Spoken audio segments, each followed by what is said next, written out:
la metapsicología en razón con qué. Y me parece que si hacemos una lectura desde cualquiera de los postfreudianos, ¿no?, tendríamos algunos argumentos con los cuales matizar o tratar de desmoronar esa idea del concepto de metapsicología.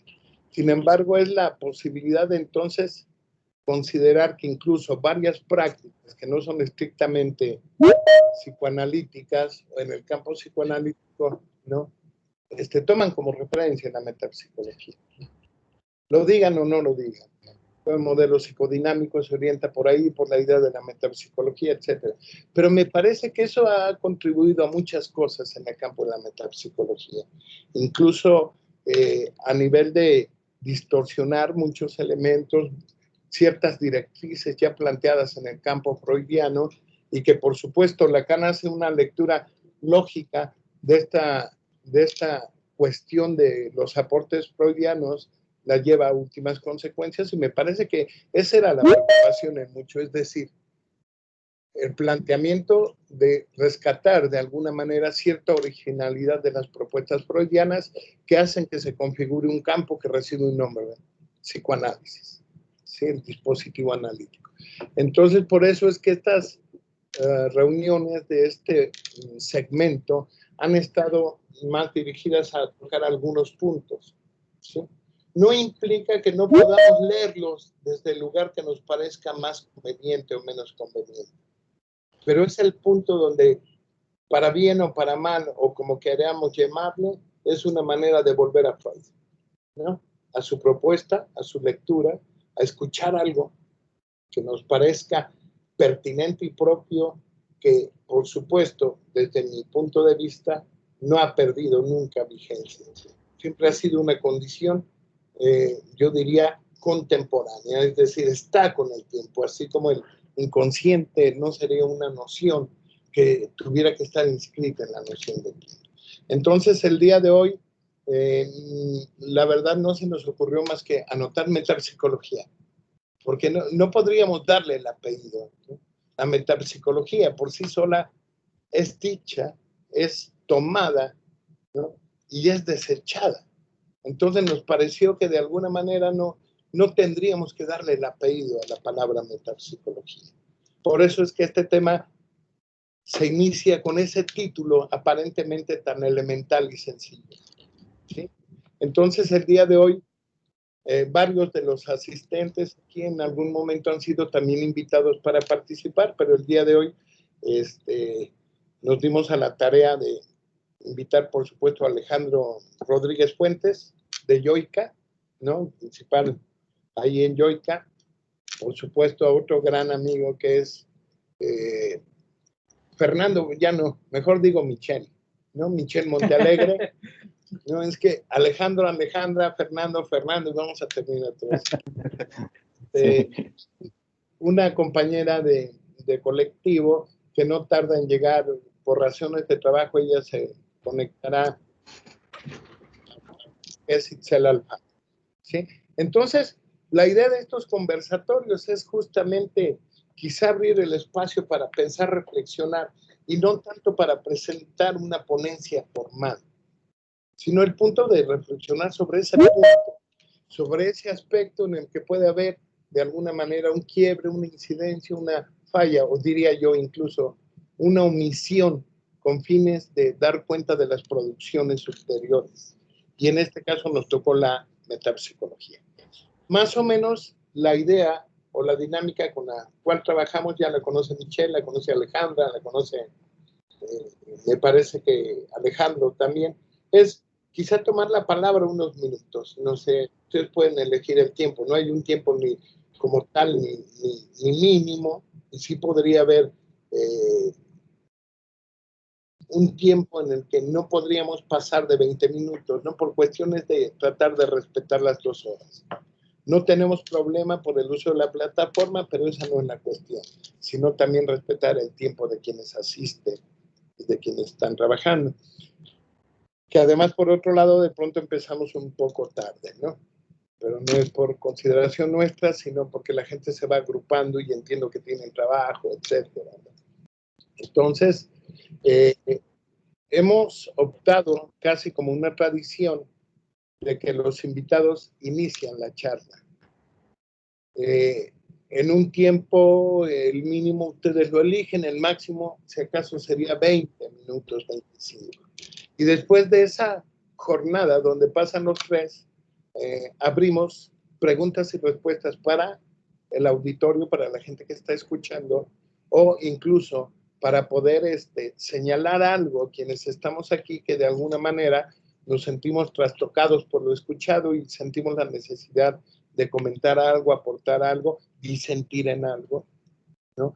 Pero yo decía, y siempre he dicho, aunque se trate de disentir, siempre es en el plano amistoso, ¿sí? No podríamos pensar que vamos a repetir parte de un discurso que es la idea de colocarse en una posición de escuela, antiescuela o cosas por el estilo. No es por ahí la idea, sino incluso preservar el contacto que la propia circunstancia, yo diría sanitaria, en la que nos ha ido colocando, preservar en lugar del intercambio. Nos parece esencial. Entonces, sean bienvenidos todos, sean bienvenidos Michelle, Alejandro Rodríguez, Itzel se reincorporará en un momento, y sean bienvenidos todos los amigos también. Entonces, si les parece bien, podríamos, ¿te parece bien comenzar, Michelle? Después seguiría el turno de... O tú, Alejandro. Como gusten, como gusten. Sí, perdón, es que ya estaba rompiendo la norma. La norma es que inician los invitados por una cuestión de cortesía, pero en muchos casos le otorgamos la palabra a quien aparenta ser mujer. Digo aparenta por esta cuestión del queer y todo eso, ¿no? Pero hoy no hay mujeres. La única mujer que está invitada para participar en este conversatorio llega en unos minutos más tarde. Entonces, ¿te parece bien, Alejandro? Empezamos contigo. Sí, está muy bien. La libertad, y después, si algo te excedieras en el tiempo, te voy a estar escribiendo, diciéndote cuánto tiempo te queda, y después vamos con Michelle y esperemos que ya se haya integrado Michelle. Bien, pues buenas noches y adelante, por favor. Gracias. Bueno, pues muchas gracias nuevamente por la invitación. Siempre es un placer estar participando y colaborando con ustedes, y además siempre estar conociendo a nuevos colegas que suelen aparte tienen ustedes un ojo bastante bueno para elegir personas con las que se pueda discutir, debatir. Entonces, pues reitero el agradecimiento y individualmente comienzo con lo que comentabas en relación a hablar sobre metapsicología. El mero concepto es bastante amplio, ¿no? Y desde que ustedes hacen la invitación, por un lado respondo que sí con entusiasmo, pero por otro lado es tan vasto que me quedo pensando qué de la metapsicología, ¿no? ¿Cómo irlo abordando? ¿Qué de la amplia producción de la metapsicología trabajar? Bueno, digo, para no caer en lugares obvios, en entendidos, metapsicología, de hecho, es el término que Freud utiliza para designar su propia psicología, particularmente en los términos teóricos, ¿no? Y parte desde las primerísimas producciones que hace Freud, como el proyecto para neurólogos sobre psicología, que vamos, es un texto que es inédito, es un texto que no se publica, es un texto que además se escribe en un tren, ¿no?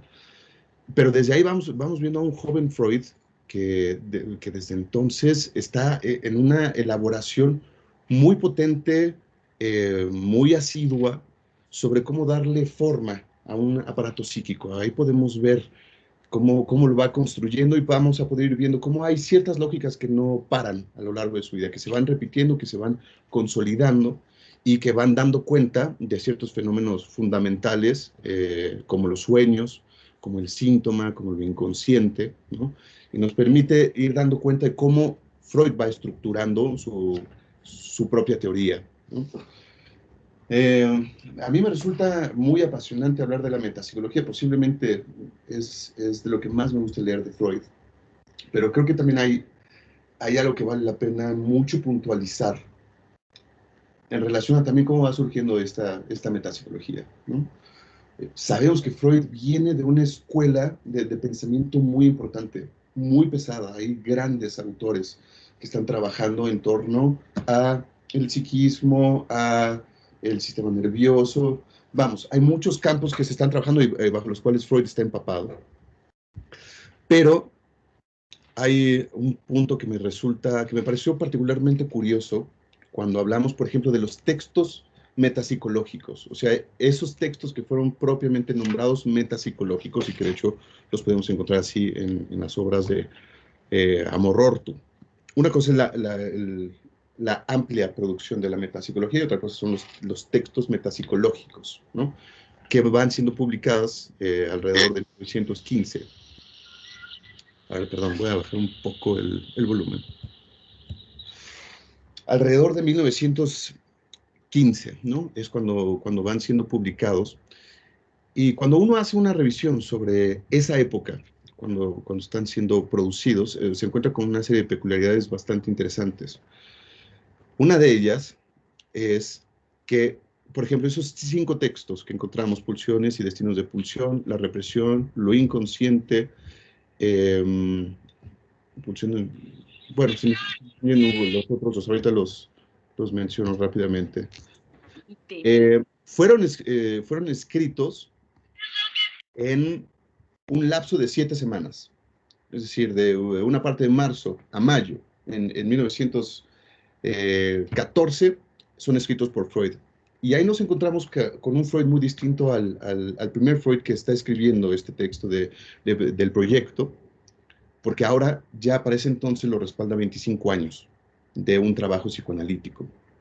Y según Strachey, y yo podré estar de acuerdo con él, quizás no enteramente, pero podré estar de acuerdo, en que Freud se encuentra en un momento de apogeo en sus facultades intelectuales.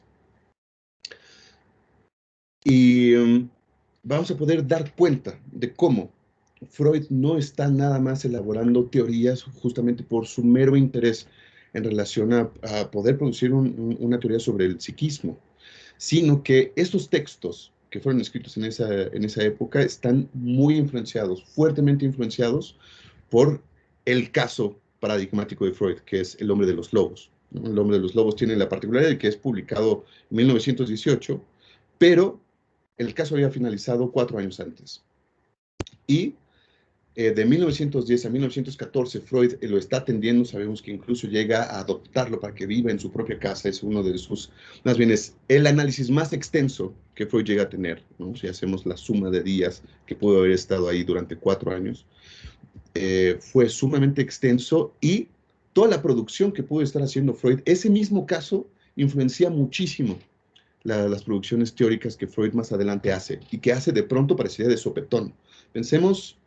Cuando pensamos en estos textos metapsicológicos, la densidad y la puntualidad, la precisión con la cual son escritos cada uno de ellos. Es decir, ya Freud trae ahí una posibilidad de síntesis, traía una condensación de ideas, ya venía elaborando muchos conceptos de una manera mucho más formal. Y digamos que estos textos metapsicológicos serían un hijo, ¿no? del caso del hombre de los lobos. ¿Y por qué me gusta puntualizar esto? Porque creo que nos encontramos también en un punto hoy en día respecto a la posibilidad de los sujetos en el encuentro con el psicoanálisis. Y sobre todo también por el auge que está teniendo el psicoanálisis con una orientación lacaniana, donde se pasa continuamente la impresión de que Freud ha sido muy superado.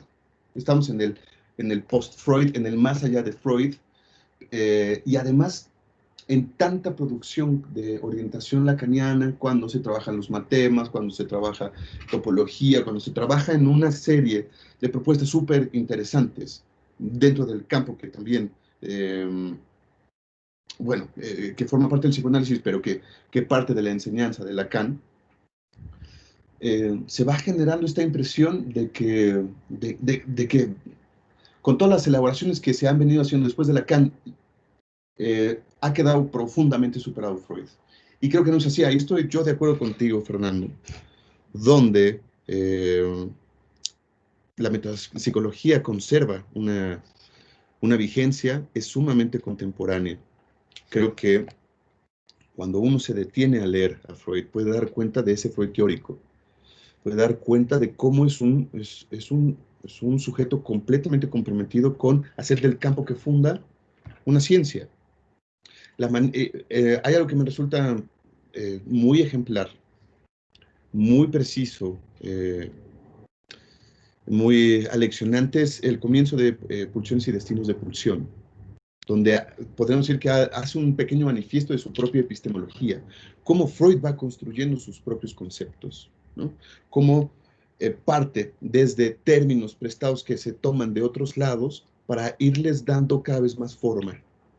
Y siempre está interesado en irlo acotando, en ir haciendo estas precisiones sobre la práctica clínica. El psicoanálisis se va desarrollando todo a lo largo de toda la vida de Freud, principalmente con este interés. No vamos a decir que no existieron otros intereses por parte de Freud, por ejemplo, hay los textos antropológicos, sociológicos, pero Freud siempre está interesado en ese campo que ha inaugurado y en que tenga una incidencia clínica. A mí me parece que esa es una tarea titánica, parece, a mí me da mucho, tengo la impresión constantemente de que Freud siempre se problematiza mucho con lo que va a comunicar y hace un esfuerzo gigantesco por ser lo más preciso que pueda. Pero él mismo, eso lo podemos rastrear a través de las cartas de sus biógrafos, está constantemente molesto, está constantemente inconforme, insatisfecho con lo que él mismo llega a poder escribir, a lo que él llega a poder producir. Leía hace poco que en los intercambios epistolares que tenía con Lu Andrea Salomé, Freud le decía, bueno, estoy preparando estos textos, muy posiblemente voy a tener metapsicología con 12 artículos. Pero bueno, queda estorbado Freud también para poder seguir desarrollando, para publicar estos textos con la guerra. Está ya justamente la Primera Guerra Mundial, el momento en el que está elaborando la metapsicología. Y unos años después, Lu le pregunta, bueno, doctor Freud, ¿dónde está su metapsicología? Y Freud responde con un cierto, me parece, una cierta molestia, diciendo, ¿dónde está mi metapsicología? Mi metapsicología no ha sido escrita, ¿no? Y podemos dar cuenta ahí cómo Freud pasa por un proceso de selección de sus propios artículos, algunos que nunca va a publicar. De hecho, podemos decir que 7 de ellos no fueron publicados y que se puede suponer que entre ellos estaba el de la sublimación, el de la conciencia, el de la neurosis obsesiva, entre otros. Y me parece que él, en su compromiso con realmente introducir al psicoanálisis en el campo de la ciencia, elige nada más publicar esos 5, porque nunca termina de estar conforme en la manera en cómo quedan escritos, articulados, pensados los otros 7 artículos.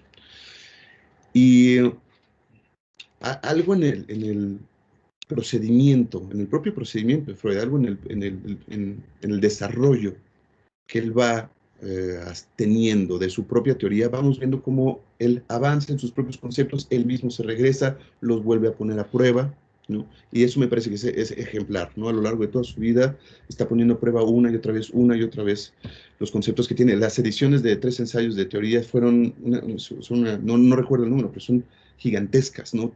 Que todos los años estaba incluyendo nuevas formulaciones, nuevas correcciones, notas sobre 3 ensayos de una teoría sexual. Entonces podemos ver, por ejemplo, cómo el caso del hombre de los lobos tiene una influencia grande en 3 ensayos de una teoría sexual, cómo lo que vuelve a formular en 3 ensayos influye en la metapsicología.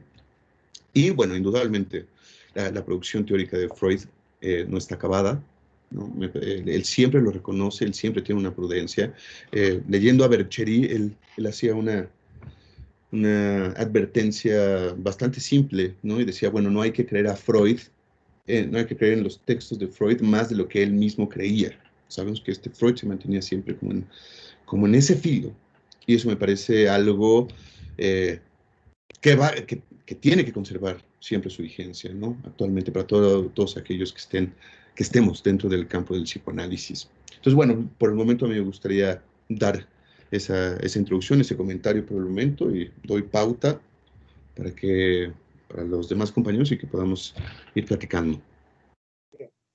Bien, gracias Alejandro Rodríguez, Alejandro, amigo del colectivo, agradecemos tu participación. Y pues pasamos con Michelle, por favor. Un gusto escucharte, Michelle. Sí, pues muchísimas gracias nuevamente. Pues un honor de estar aquí con ustedes para esta plática. Que bueno, siguiendo un poco el hilo de lo que estaba comentando Alejandro y de lo que también comentabas tú, Fernando, me surgieron varias cosas que finalmente hacen una intersección con lo que pienso trabajar hoy y lo que estaban mencionando ustedes.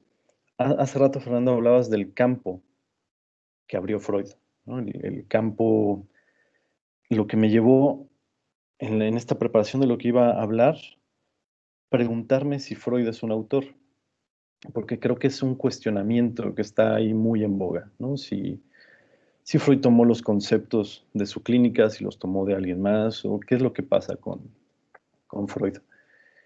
Y eso lo quiero llevar hacia la pregunta precisamente de la metapsicología.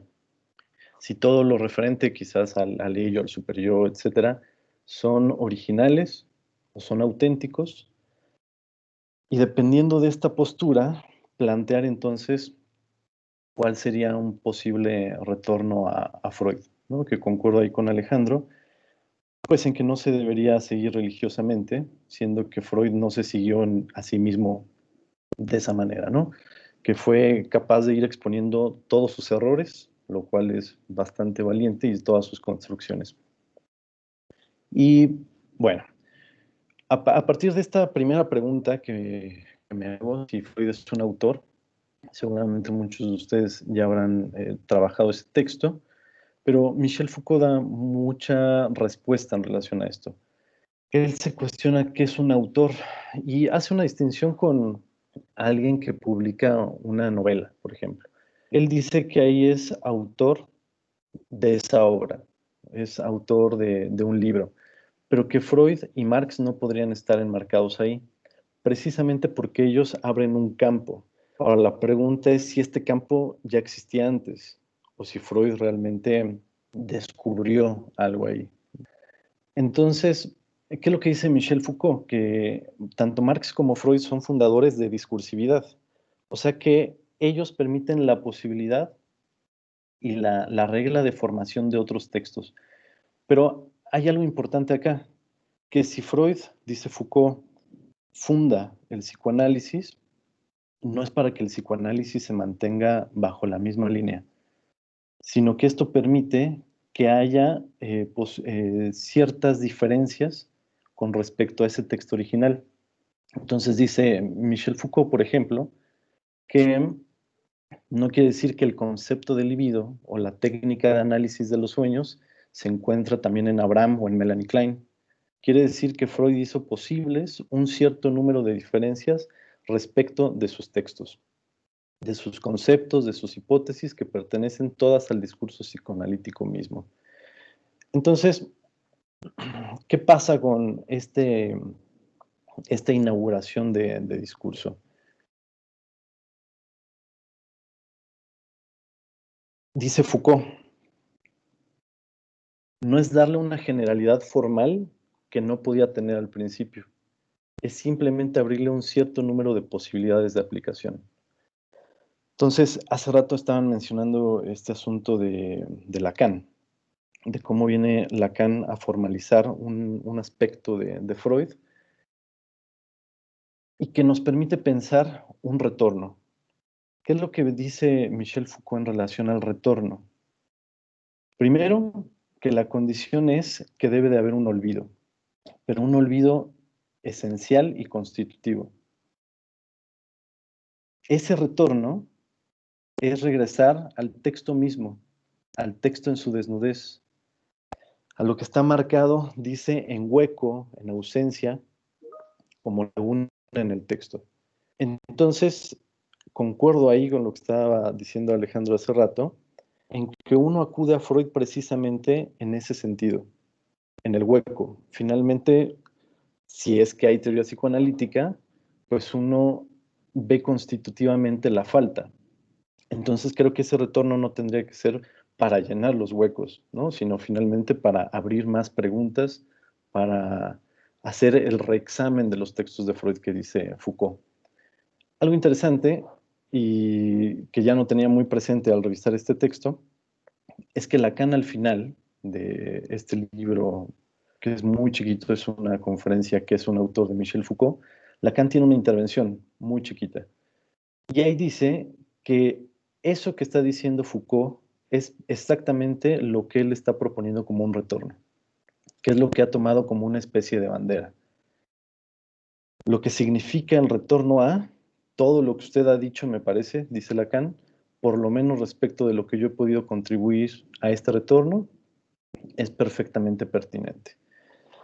Entonces, proponiendo que autor es el que inaugura una discursividad, Freud inaugura un discurso trayendo pues el ello, el superyo, el aparato psíquico, todo lo perteneciente a la metapsicología.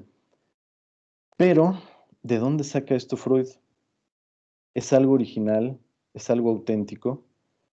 Por ahí me topé con un texto que es de una persona que se apellida Lessing, que se llama What is Wrong with a Forgery? ¿Qué está mal con una falsificación? Y entonces ahí se pregunta qué es algo original y qué es algo auténtico. Y creo que sería importante plantearlo y tomar nada más un elemento, que es el ello, para tratar de seguir como esa línea que intento mostrar un poco acá. Entonces, en esencia, lo que es la distinción entre originalidad y autenticidad es que lo original siempre alude al origen. Dice este autor que uno puede ser original y no ser auténtico, o al contrario, uno puede ser auténtico y no ser original. Esto tomando como referencia las obras de arte. Ahora, ¿qué pasa con la obra de arte? Ast, que fue un seguidor de Schelling, dice que es necesario comprender el espíritu de la época para interpretar una obra. En este caso estoy hablando de arte. Y eso evidentemente se parece a la hermenéutica de Schleiermacher. Schleiermacher tiene pues una propuesta bastante intrépida, me parece, que es tratar de entender al autor mejor que él mismo. O sea que uno podría leerse a Platón y entender mejor que Platón mismo lo que él estaba planteando. ¿Y cómo lo propone Schleiermacher? Pues que uno no solamente tendría que acudir al texto, tendría que acudir a la biografía, el por qué ese autor en ese momento escribió eso, qué estaba viviendo. Algo que es muy sonado, por ejemplo, de Freud, es cómo él redacta La pulsión de muerte, ¿no? Viviendo en una época bastante parecida a la nuestra, con esto del COVID, pero él en ese entonces con la gripe española, y que, bueno, finalmente pierde a su hija más amada. Entonces, el tomar todos esos elementos me permitiría a mí como lector comprender mejor que el mismo Freud lo que está diciendo. Eso es lo que propone Schleiermacher. Si pensamos una obra de arte, como el cuadro que tengo aquí atrás de Dalí, La persistencia de la memoria, pues no solamente sería interpretar los colores, las formas, etcétera, sino tratar de darle un sentido a eso que dibujó Dalí, sería pensar en todos esos aspectos que está mencionando Schleiermacher. Entonces, a partir de eso, ya podríamos cuestionarnos qué es original y qué es auténtico. La autenticidad, dice este autor de apellido Lessing, es la novedad o espontaneidad imaginativa. Y bueno, viene otra crítica, ¿no? Constantemente se cuestiona si Freud era un genio o no. Yo creo que tendríamos que estar por encima de esa pregunta de si Freud era un genio o no, porque evidentemente Freud era un hombre muy culto, demasiado culto. Sus textos están empapados de cultura. Uno ve todas las referencias y es impresionante, la capacidad de memoria que tenía, etcétera. Pero yo creo que esa pregunta del genio, pues no nos daría para mucho. Más bien sería cuestionarnos cómo Freud a esos términos les da otro sentido y a partir de dónde les da otro sentido. Porque entonces Freud es auténtico, pero no original, porque los términos metapsicológicos no son originales, pero son auténticos en tanto inauguran una discursividad. Y bueno, ¿por qué digo que los conceptos o los términos metapsicológicos no son originales? Porque tenemos una buena referencia en un texto metapsicológico, que es el yo y el ello, donde Freud menciona a Grodek y es Strachey quien menciona a Nietzsche. Y entonces, siguiendo ese caminito, como el que nos planteaba Schleiermacher, me di aquí a la tarea de buscar las citas tal cual para pensar esto. Es que Freud dice en ese texto del yo y el ello, un individuo es ahora para nosotros un ello psíquico, no conocido, e inconsciente, sobre el cual, como una superficie, se asienta el yo.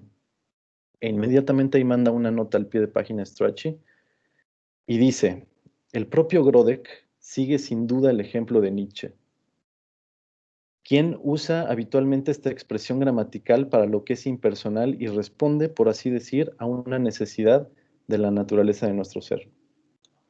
Entonces voy a Nietzsche, más allá del bien y del mal, y que agrego que Nietzsche, por ejemplo, en la genealogía de la moral, menciona, al menos en la edición que yo tengo en español, menciona la palabra pulsión, también Nietzsche. Entonces, Nietzsche dice esto, en Más allá del bien y del mal. Respecto a la superstición de los lógicos, no me cansaré nunca de insistir en un hecho pequeño y escaso que esos supersticiosos reconocen a regañadientes, que un pensamiento viene cuando él quiere y no cuando yo quiero, de forma que se falsea la realidad cuando se dice que el sujeto yo es la condición del predicado pienso. Hay un ello que piensa, pero que ese ello sea precisamente el antiguo y famoso yo no es más que una hipótesis. En resumidas cuentas, afirmar ello, piensa, ya es decir demasiado, pues ese ello implica una interpretación del proceso y no forma parte de él. En este caso, el razonamiento responde a esa rutina gramatical. Entonces, esto es muchísimo lo que dice Nietzsche. Es abismal lo que está diciendo. Porque esa hipótesis, a mi parecer, es la que retoma Freud. Que la retoma justamente para construir algo a partir de eso y que lo vuelve prácticamente su estandarte. Lo que está proponiendo Nietzsche es lo original. Cuando Grodek menciona algo parecido a Nietzsche, cuando Freud retoma esta parte, Freud es auténtico. Ahora, ¿qué es lo que hace diferente al ello de Nietzsche con el ello de Freud? Pienso que lo que está en juego aquí es lo gramatical. Nietzsche como filósofo no escuchaba analizantes, no escuchaba esto en la clínica. Freud lo escuchaba en la clínica. Y bueno, creo que tenemos testimonio de esto para tirar hacia arriba. Todos los textos pues, de interpretación de los sueños, psicopatología de la vida cotidiana. Tenemos bastantes elementos para pensar dónde en la clínica es que eso habla. Y fíjense, acabo de decir eso habla, no ello. Y eso es algo de lo que toma Lacan. Y bueno, hace rato estaba revisando el seminario 15 y ahí, bueno, Lacan se encarga muchísimo de estar trabajando este punto, de que la posición del analista parte de lo no pienso o no soy. Pues si se dan cuenta, está propuesto en el irracionalismo de Nietzsche, pero pasa por la clínica de Freud. Y no por nada, pues Lacan también retoma este asunto gramatical con los shifters, ¿no? de Jacobson. Finalmente, me gustaría cerrar por un lado, pero por el otro lado abrir, ¿no? Como topológicamente hablando, lo que puntuaba Fernando hace rato, el desvío que hay en relación a Freud. El mayor desvío de todos fue el de los post-freudianos. Alejandro decía hace rato, bueno, es que estamos en el post-freudismo, ¿no? Estamos después de Freud. Me parece que no deja de haber desvíos. Por eso sería una necesidad lógica retornar a los textos de Freud. Y el mayor desvío que se hizo con los post-freudianos fue a nivel de la metapsicología, al nivel de una traducción, de una mala traducción. Al final de la conferencia 31, un texto maravilloso sobre la división de la personalidad psíquica, Freud dice prácticamente que no somos todo yo, no somos solamente conciencia. Y dice una frase en alemán, disculpen mi alemán, pero es como Wo es war, soll ich werden. Que Echeverry lo traduce como donde ello era, yo debo advenir. Ballesteros, donde era ello, ha de ser yo. Strachey en inglés, where the it was, there the ego shall be. Y en el seminario 11 y en los escritos 1, en el texto de la cosa freudiana, Lacan dice que hay una traducción de porquería en francés que no sé quién la hizo, solamente dice eso, que era una traducción de porquería, que dice le moi du de loger les a. ¿Y por qué es una porquería para Lacan? Porque es una mala traducción ese ich. Si se fijan, soll ich werden no está diciendo das ich werden. Esto quiere decir que es problemático pensar al yo, porque un yo sería pues el del pronombre personal, el que alude al sujeto, y otro sería el de la instancia psíquica. Freud no está hablando de la instancia psíquica, si no hubiera escrito das Ich. ¿Qué pasa? Que un poquito antes de esa frase, al final de la conferencia 31, dice Freud algo del reforzamiento del yo. Y el desvío de los postfreudianos es pensar que el yo, como instancia psíquica, tiene que estar en lugar del ello. Tiene como que desalojarlo y ponerse ahí. Y que mientras más fuerte, mejor. Y incluso se habla de la identificación con el yo del analista, ¿no? El yo fuerte, el yo débil, etc. Entonces, ese me parece un desvío muy importante al nivel de la psicología, que pasa por la traducción. Termino con esto que dice Lacan. Dice Lacan en la clase del 5 de febrero del 64 del seminario 11. No se trata del yo, moi, en ese soll ich werden. Se trata de lo que es el ich bajo la pluma de Freud.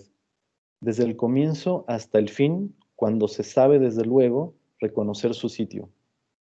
El lugar completo, total, de la red de los significantes, es decir, el sujeto.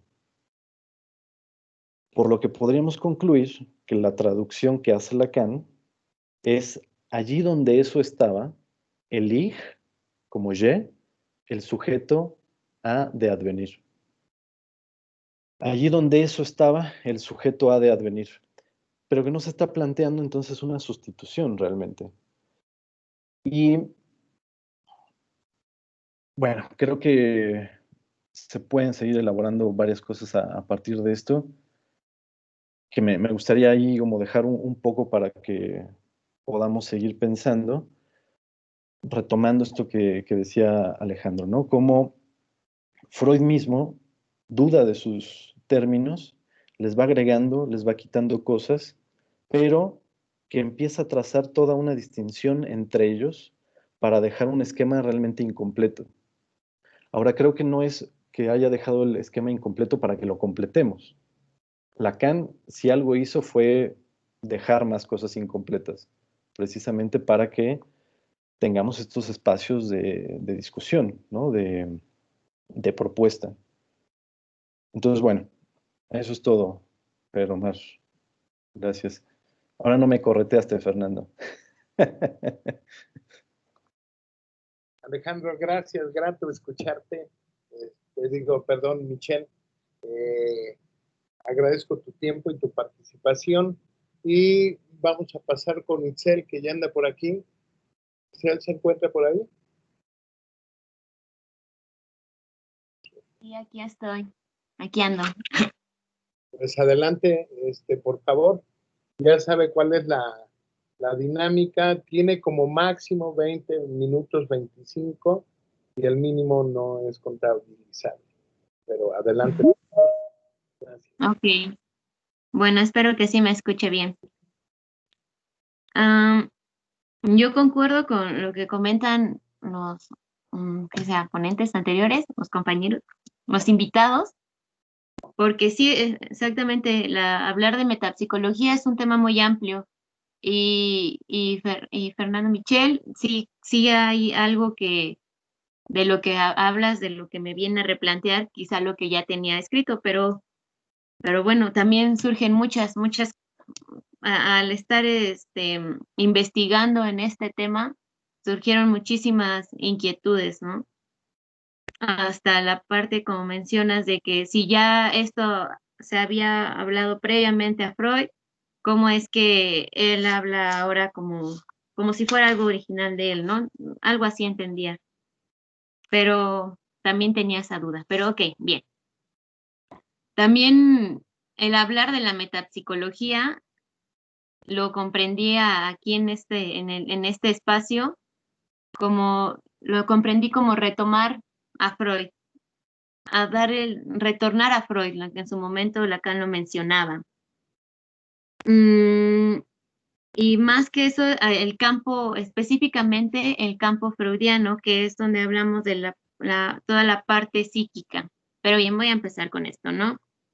Esta parte de la psicología, yo encontré cierta cita que a mí también me inquietó, como en 1898 en una carta a Fleiss, es un pequeño, un pequeño párrafo en el que dice, para mi psicología que desemboca el segundo plano del consciente, es ilícito llamarle metapsicología. Entonces entendía como que lo que hablaba de una psicología de los procesos que conducen a algo más allá del consciente. Es decir, que nuestro objeto de estudio en este caso, pues tendría que ser el inconsciente, ¿no? Y todo lo que se juega dentro de eso. Se entiende entonces que es una propuesta lógica de Freud de investigación de estos procesos de perturbaciones neuróticas y de aquello que eleva a la experiencia analítica a la altura de un saber, que inicialmente esto está como una satisfacción a una psicología científica en ese entonces, pero a diferencia de ella es que se genera una descripción de los procesos psíquicos en sus aspectos dinámicos, tópicos y económicos, que servirán de oráculo bajo el control de la clínica. A la metapsicología le antecede la fenomenología, la descripción de las percepciones, sentimientos, procesos intelectuales y actos voluntarios, solo que en esta comprendo que habla sobre los procesos y no se habla de que reconstruye estos procesos y no se atiene a datos inmediatos. Esos procesos psíquicos inconscientes y su objeto de estudio es el inconsciente, entonces de lo que da cuenta es volver a esto que les mencionaba al principio, al campo freudiano. Por ejemplo, retomar retomar el aparato psíquico, la pulsión, la represión, la repetición y la sexualidad. En algún aspecto muy, muy dinámico. Esta propuesta de la metapsicología también, al decir que empieza con el más allá de la psicología, más allá de los conceptos que se habían planteado en cuanto a psiquiatría, neurología, también fue un tema inaugural en ciertos autores, ¿no? Por ejemplo, por ahí también escuchaba que mencionaban a nivel de función-objeto, libido-pulsión, pues está Abraham, Ferenczi, Klein, Winnicott, etcétera. Igual a nivel de función de sujeto, a nivel de función del otro, y en todas también encapsula o llega a esta parte de Lacan, o incluso, ya mencioné Winnicott, entre otros tantos. Una conclusión que me hizo pensar mucho fue sobre Laurent Paul, que habla de que la metapsicología es una respuesta a la impotencia explicativa de las otras teorías psíquicas en cuanto a la causalidad psíquica y producciones generalistas de la mano con la práctica clínica. Creo que me parecía como que era una revolución a todo esto que plantea Freud, a todo lo que estaba pasando, como generar esas teorías que englobaban todo, ¿no? Todo saber. Y ahora, y esta fue la importancia de la investigación, como también lo mencionaban previamente, en psicoanálisis, que se retoman conceptos, teorías, y van de la mano con la lectura de la época para provocar, o más bien para producir, un mayor saber sobre la teoría psicoanalítica. ¿Sale? Bueno, eso es más o menos lo que pude entender en esta parte de la metapsicología. Y bien, eso sería todo.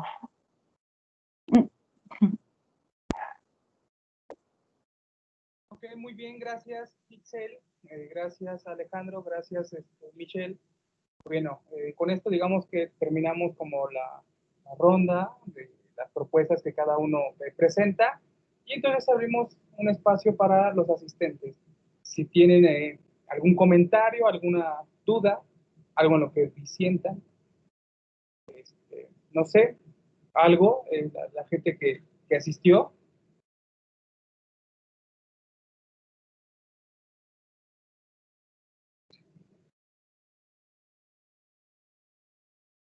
¿No?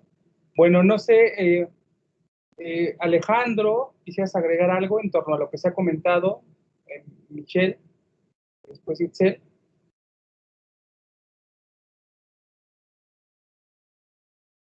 ¿Tienes apagado tu micrófono? Disculpa. Ok, sí, lo que decía es que, bueno, hay varias cosas que me resultan muy interesantes para platicar, para debatir sobre lo que propuso Michelle al respecto de la originalidad, la autenticidad y lo genio, ¿no?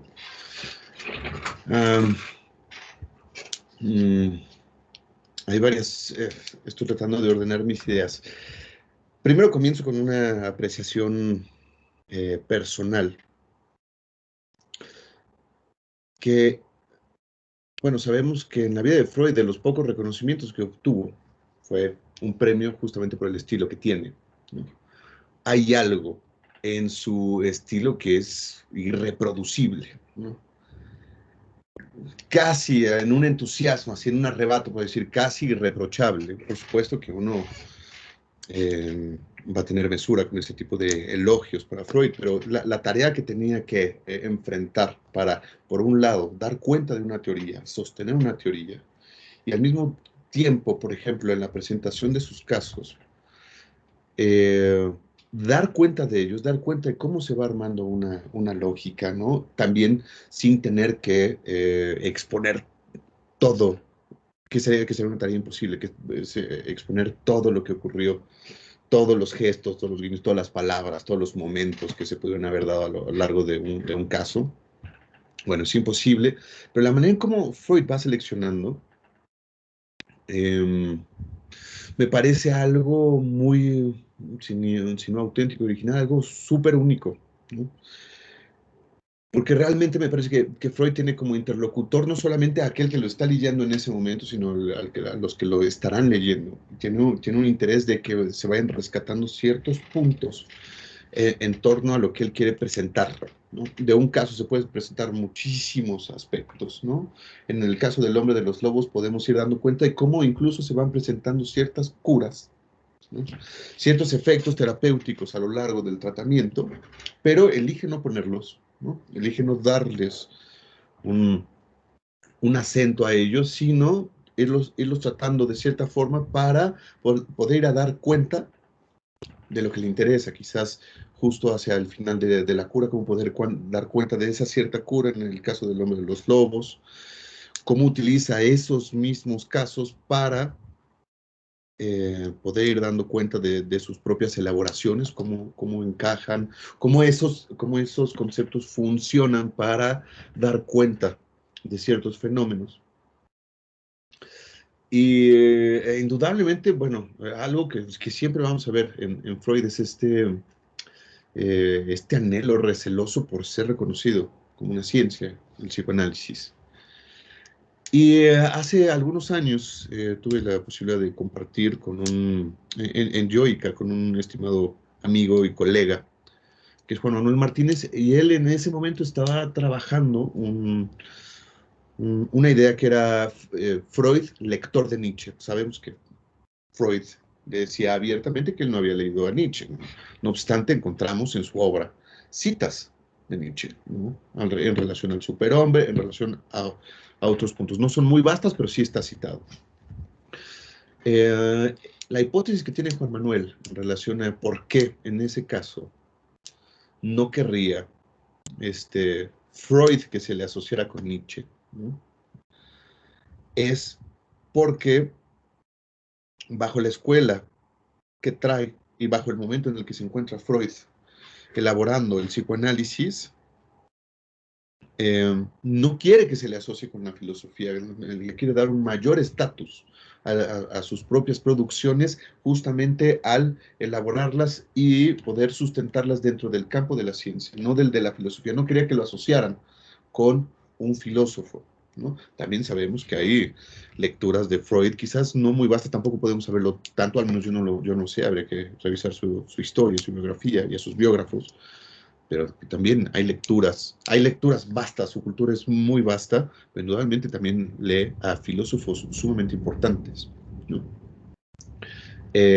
Y naturalmente podemos hablar de una cierta influencia. Ahora, lo que me gustaría que quedara un poco más puntualizado, y esto es a modo de pregunta contigo, Michelle, es esta división entre lo original, lo auténtico, quizás un poco hablar más en torno a ello, y sobre la cuestión del genio, ¿no? El genio como tal, dices, hay que superar esa pregunta, ¿no? Bueno, indudablemente planteándola de otra manera nos lleva a otros lados, pero a mí me resulta interesante el responder la pregunta, ¿no?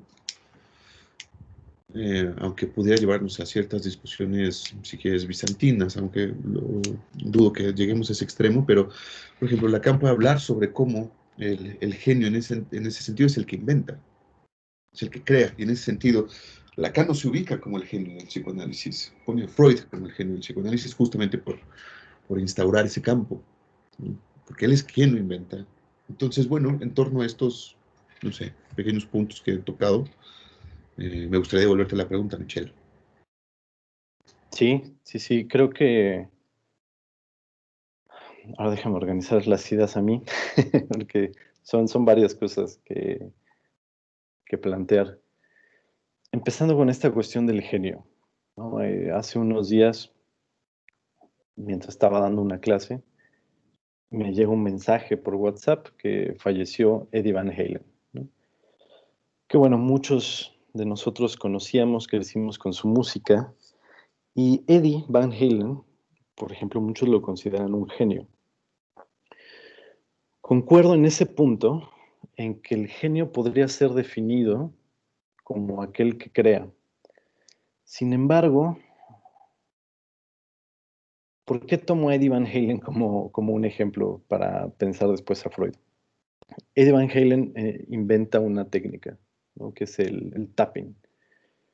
Y a partir de él, muchos guitarristas empiezan a hacer tapping. En su momento fue Jimi Hendrix, ¿no? La forma en la que tocaba. Yo estaría más de acuerdo con lo primero que decías con respecto al estilo.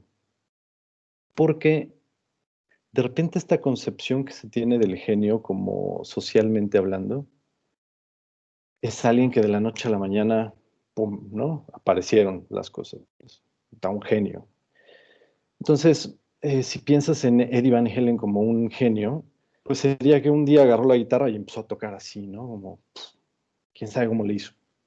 Pero uno ve la historia de Eddie y entonces se da cuenta cómo él empezó a tocar, cómo empezó a innovar. Entonces creo que esa es la cuestión. La innovación asociado al estilo y lo auténtico. En este texto que leía sobre el arte, por ejemplo, pienso en cómo uno podría pintar un cuadro, tomar el estilo de alguien y mi obra no sería auténtica. La cuestión es, yo cómo al pintar podría producir algo novedoso, como algo distinto dentro de los estilos, y ahí inaugurar incluso una escuela de pintura, ¿no? Y me refiero a esto como estilo surrealista, por ejemplo. Entonces, yo podría pensar a Freud por ahí, en que yo admiro a Freud, ¿no? Indudablemente, lo he dicho abiertamente. A mí se me hace un hombre maravilloso, un gran trabajador, un gran padre, un gran hombre, ¿no? En la totalidad de la palabra. Si es que hay totalidad, pues imagínense en qué punto tengo a Freud. Pero aún en ese punto donde tengo a Freud, creo que no podría pensar que Freud de la noche a la mañana fue iluminado por el Espíritu Santo por un genio que le dijo que escribiera algo sobre la pulsión, ¿no? Como de repente parece que muchos podrían considerar a Freud.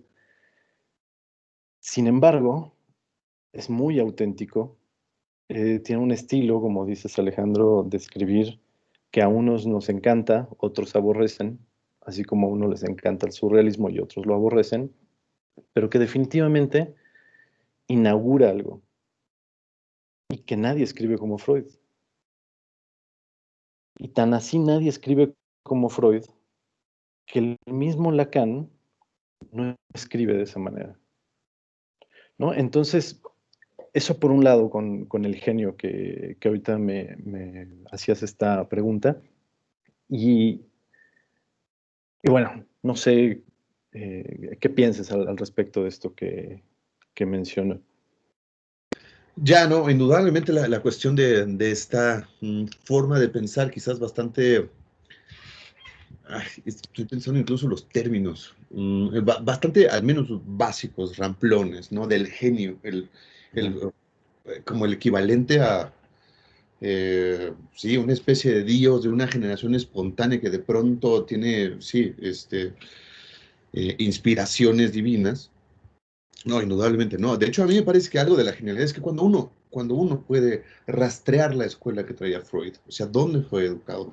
Sabemos que él desde niño ya estaba haciendo o sea, hacía trabajos importantes, hizo esta monografía, que, bueno, no recuerdo bien de qué hace la monografía, pero siempre se procuró el saber, estuvo participando y se procuró estar en escuelas de pensamiento bastante importantes, bastante férreas. Y a mí me parece que algo justamente de la genialidad, si continuamos hablando o retomando el ejemplo de la música, ¿no? Algo del genio implicaría no el que todo ese saber le vino a él por sí mismo, sino cómo en relación a todo ese estudio, todas esas investigaciones con las cuales él había estado eh, en contacto, de todas esas influencias, cómo las puede ordenar de manera tal que justamente se puedan crear conceptos o aproximaciones que que den cuenta de manera muy precisa un fenómeno. Eso a mí me parece sumamente eh, a mí me parece genial, a mí me parece como tal algo, no podría discutir si es auténtico u original, pero me parece no solamente muy creativo, sino que tiene un potencial bastante hondo, ¿no? Eh, ah, no sé, ahorita quizás me vuelve la idea, pero hasta ahí lo dejo, acabo de perderla. Retomo algo que decías, que el saber no viene por sí mismo, Sí, ¿no? claro. Es el lugar de Dios, ¿no? Es el lugar de lo que dice Parménides, de la ley de identidad, de que el ser es y el no ser no es. o sea, un ser que se significa a sí mismo. Ujú. Creo que sería erróneo pensar que Freud se significó a sí mismo, Claro. porque, pues no, como dices, habría que trazar esa historia de lo que Freud leyó, que fíjate, estaba revisando el coloquio de Bonneval, donde tiene ahí una pequeña intervención Lacan, y bueno, se habla cosas del inconsciente desde Plotino, Leibniz, Herder, Sí. Caruso, Hartmann, Virán, un montón. Pero precisamente, ¿cuál es el estatuto que le da Freud a ese inconsciente? Claro. Que si lo pensamos lingüísticamente, o sea, parecería como que el inconsciente como significante tendría que estar asociado a un significado, pero como redondo y con reciprocidad, como el inconsciente es esto y esto es para todos. Ujú. Y evidentemente el significante, si lo planteamos desde Lacan, no va a significar lo mismo. Entonces, para Hartmann, para Plotino, y habría que cuestionarnos ahí qué es lo que está pensando Freud en relación al inconsciente. Ujú. Que ahí me gustaría enlazar un poco con lo que decía Itzel, que me parece una pregunta muy interesante que habría que seguir cuestionando porque es sumamente difícil. Si el objeto de estudio es el inconsciente, pues ¿cómo estudiar ese objeto? Y ese es un gran problema que Freud se encarga, y bueno, ni Freud, Wundt. Wundt en algún momento se encarga no solamente de experimentar y saber algo sobre la conciencia, sino sobre el inconsciente. ¿Por qué descarta el inconsciente? Pues porque no lo puede comprobar. Ahora, Freud tiene varios tropezones ahí, evidentemente.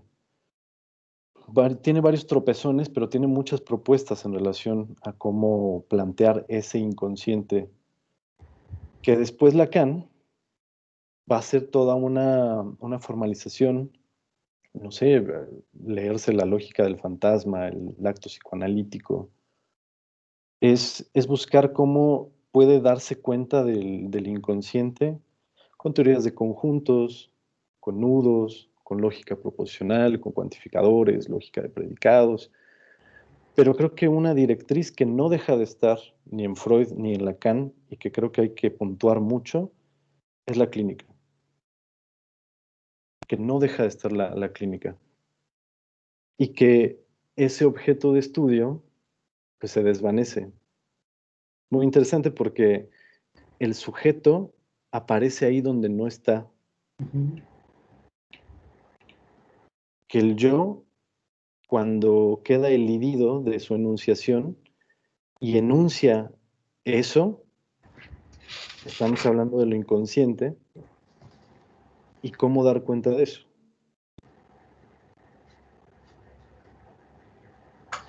Sí, esto que puntúa sobre ese objeto de estudio que no existe, vamos a decir así, que no existe, ¿no? Sino que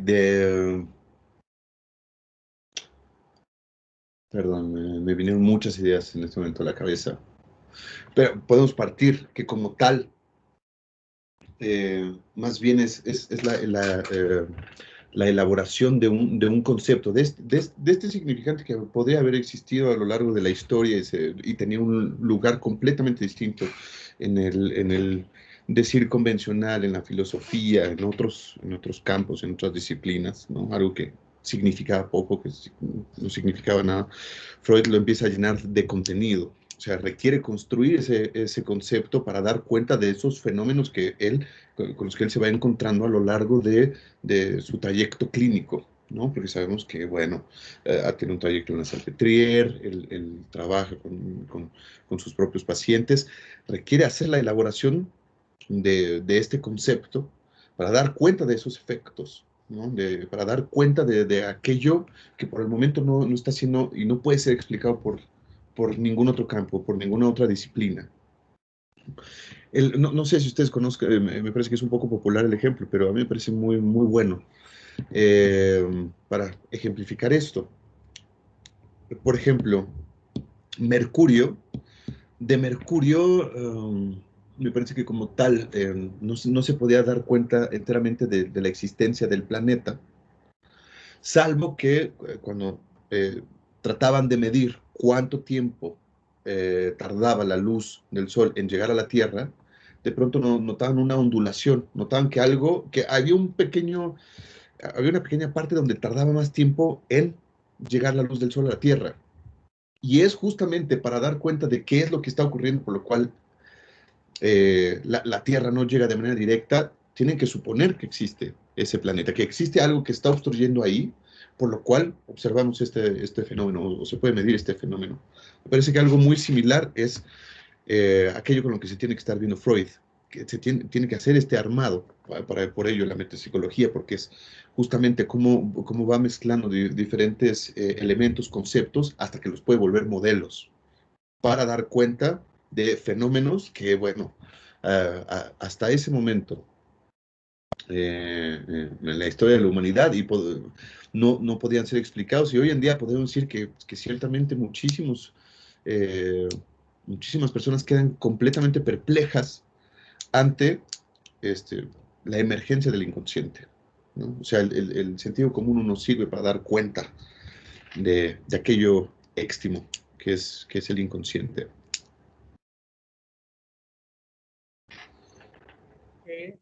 Bien, yo quisiera hacer un planteamiento ahorita en torno a lo que estaban comentando, Itzel, Alejandro.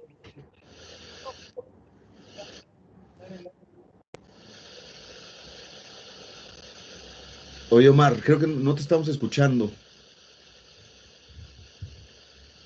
No sé si se está entrecortando por el internet o algo del micrófono. ¿Me escucho? Ya te escuchas un poco mejor, sí. Otra vez Ya no. no. Se te pierde el audio, Omar. Sí.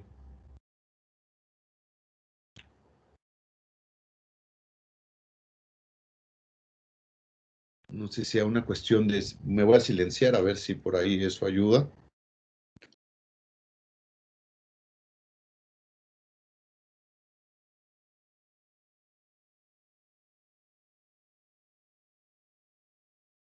Sí, ahí ya me escucho mejor.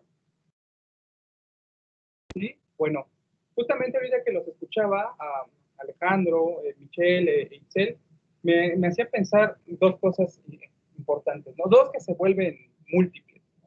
La primera, justamente la importancia que reviste la metapsicología para pensar la clínica psicoanalítica. No exclusivamente la freudiana, no solo ella, sino todo lo que viene posteriormente. Todas las consecuencias y todos los efectos.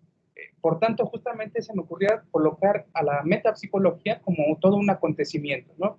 Un acontecimiento como tal reviste y es leído por todas las consecuencias. Y me parece que de una o de otra manera, justamente lo que se ha venido planteando hoy en torno a las tres presentaciones, giran en torno a las consecuencias que estas mismas revisten. Ahora, el otro punto que me parecía fundamental es que sería justamente plantear la idea y la diferencia entre lo que podríamos suponer como una genealogía o como una arqueología. Porque justamente tal vez situar la metapsicología en términos genealógicos nada más nos permitiría pensarlo en términos de fechas y una localización como muy específica, ¿no? Como tratar de designarla en un lugar y hasta ahí. Sin embargo, me parece que si la leemos a la luz de una arqueología, no me parece en vano entonces que traigamos a la luz a Nietzsche o que traigamos a la luz a Foucault. Justamente situarlo en términos de arqueología permitiría ver todas las aristas que están presentándose en la construcción de la propia metapsicología. Y tal vez pensaba algo más, justamente además agregar el estatuto que toma Freud. En mi opinión, creo que aquí Lacan fue muy puntual en torno a qué lugar está siendo colocado Freud. Y me parece que es en el de analizante, ¿no? El estatuto, el lugar que ocuparía entonces Freud, como en el de analizante, nos permitiría ahora sí, no sé, tal vez eso es lo que yo estaba escuchando, cuestionar, recalcar y remarcar, a mí me gustó la palabra que utilizó Itzel, retomar, ¿no? Como que se toma, se retoma y se toma, justamente, pero en cada forma en que nos involucramos con él, con su respectiva diferencia, para ver cuáles son los efectos. ¿Por qué? Por ejemplo, el postfreudismo, fundamentalmente la ego psychology, si nosotros vemos el gran viraje que tuvo, intentó ser una respuesta, obviamente no completa, ante la situación de la Segunda Guerra Mundial. O sea, ahí hay un aspecto importante. Y la forma en la que lee la metapsicología intentó legitimar su práctica. Ahí podríamos cuestionar muchísimas cosas, sin embargo, revistió una importancia. Ahora, justamente esa importancia habría que pensarla también en sus ambigüedades, ¿no? Para Lacan ocupa, me parece, que un lugar central, tanto en la forma en la que puede ser cuestionado, sobre todo un texto como Pulsión, la pulsión de destinos de pulsión, y, por ejemplo, la represión. ¿Cómo es leído? Y sobre todo, tal vez, ¿cómo puede extraerse, en mi opinión, que ahí está la condición de la extimidad en un texto como lo inconsciente? Es decir, los textos metapsicológicos o la metapsicología, en mi opinión, parece que nos permiten vislumbrar, no genealógicamente, sino arqueológicamente, todos los efectos y las aristas en los que podríamos tal vez amalgamar ideas en torno no solo al contexto freudiano, sino también al post-freudiano, al kleinismo y al mismo Lacan, ¿no? Entonces, bueno, yo justamente pensaba eso. No sé si Itzel, Alejandro, Michelle o alguien de los que están presentes quisiera comentar algo.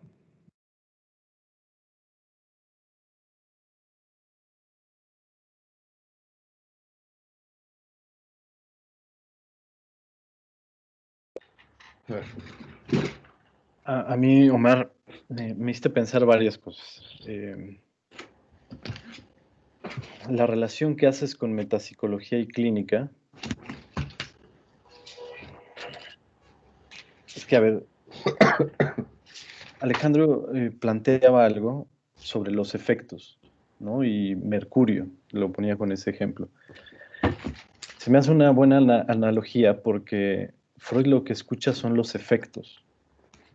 Alguien tumbado en un diván, ahí escuchando, escucha los efectos. Pero entonces, lo que queda como una incógnita son precisamente las causas que están produciendo, ¿no? Ese efecto. Es a partir entonces de la clínica, de la escucha, que va a hablar entonces de esta metapsicología que no puede dejar de escucharse como una mitología. Y que creo que no está mal, ¿no? Porque el mismo Foucault, ahora que dices esto de la arqueología, pues lo está planteando como un discurso que inaugura todo un campo, que incluso dice no es necesario que se formalice desde un principio, sino que va a dejar ahí como una marca para que después se pueda seguir formalizando sobre eso. Y quitarle todavía como ese estatuto de mito. El mismo Lévi-Strauss dice, bueno, que Freud haya hablado del Edipo en otro estatuto diferente al de Sófocles, no le quita mérito a Freud. Entonces, una definición que creo que la da Paul Lorandasun en su texto de la metapsicología es que pensar el psicoanálisis en su clínica sería trabajarlo en lo económico, lo tópico y lo dinámico. Y ahí tenemos entonces involucrada toda la metapsicología. Tiene ahí un apartado bastante interesante en dónde ubica lo tópico, lo económico y lo dinámico, ¿no? A Sun retomando a Freud. Entonces, cuando hablabas de esta arqueología, me hiciste recordar un texto que se llama Construcciones en Análisis. Y bueno, precisamente Freud lo que dice ahí es que el analista es como un arqueólogo, que lo que ve son los efectos, los restos, y de lo que se encarga es como de darle forma a todo eso. Bueno, Freud con su estilo, en su clínica, lo hacía en cada sesión, pues hacia el final, como devolverle esto a los pacientes, como con este sentido de arqueología.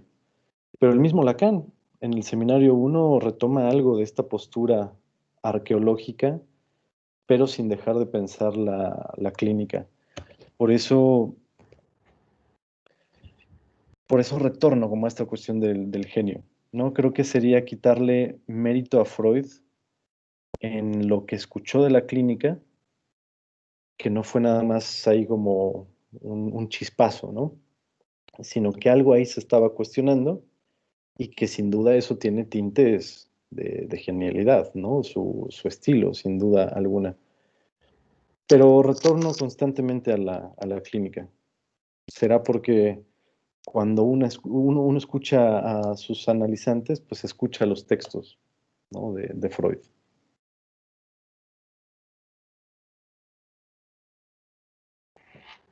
Itzel, Alejandro, no sé si quieren comentar algo.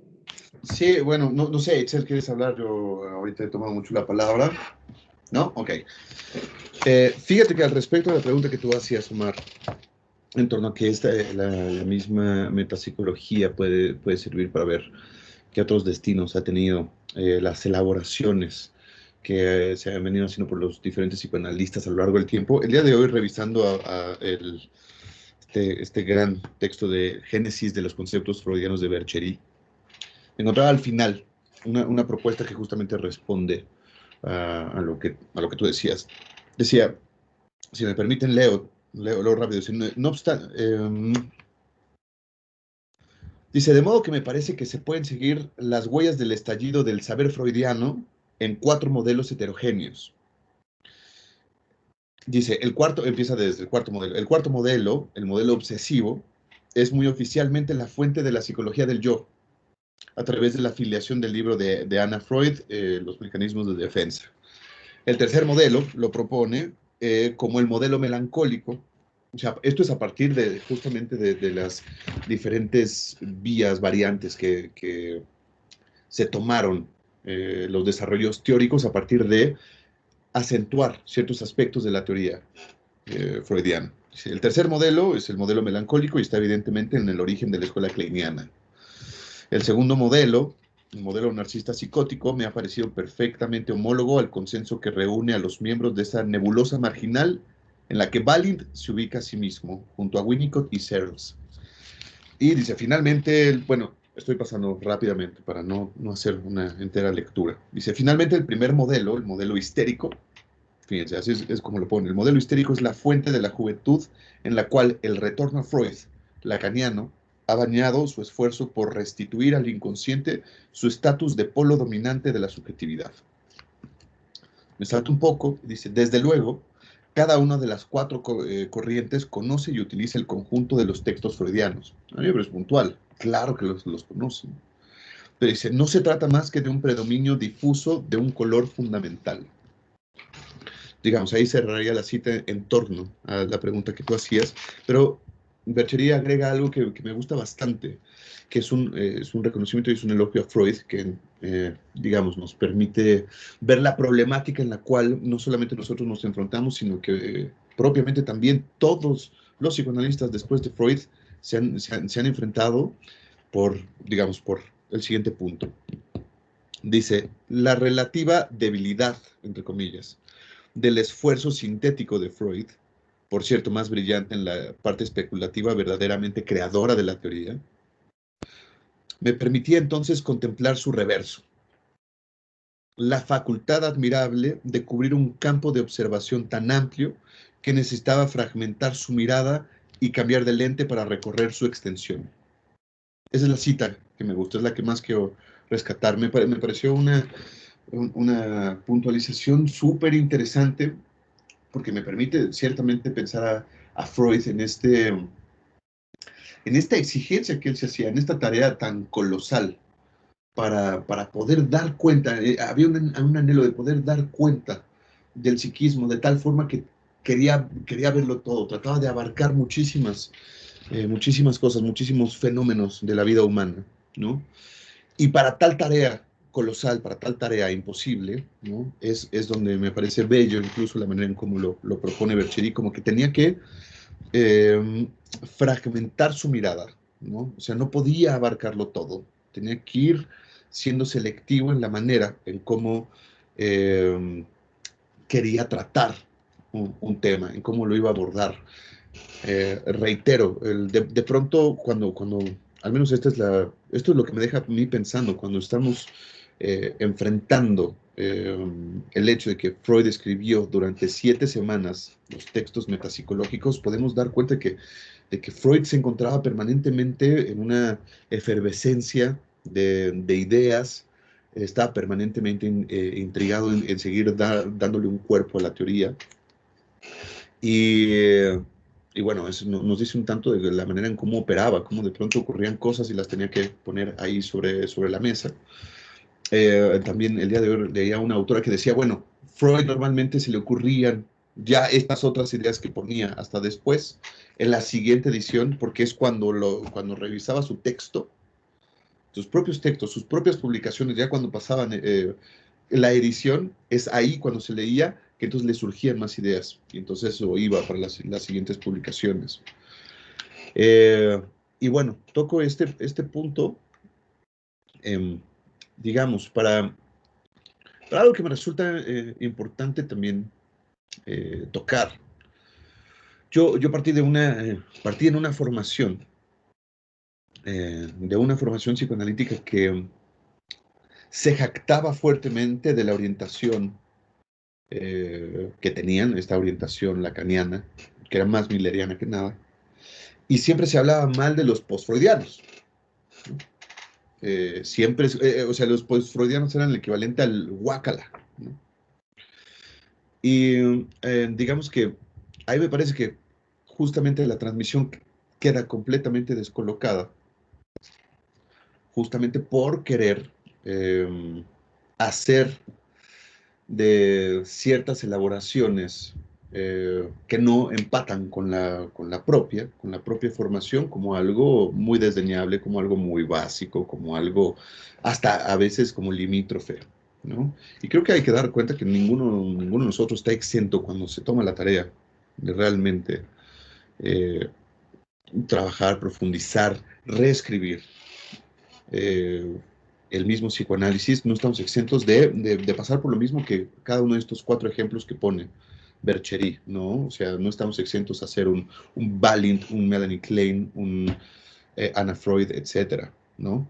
Entonces, vamos, ese es el punto que quiero poner. También para no estar siempre desde esta mirada súper yoica, muy severa, creyendo que por mi filiación me encuentro yo ya justamente en el camino de la verdad, ¿no? Bueno, yo ahí detengo mi intervención.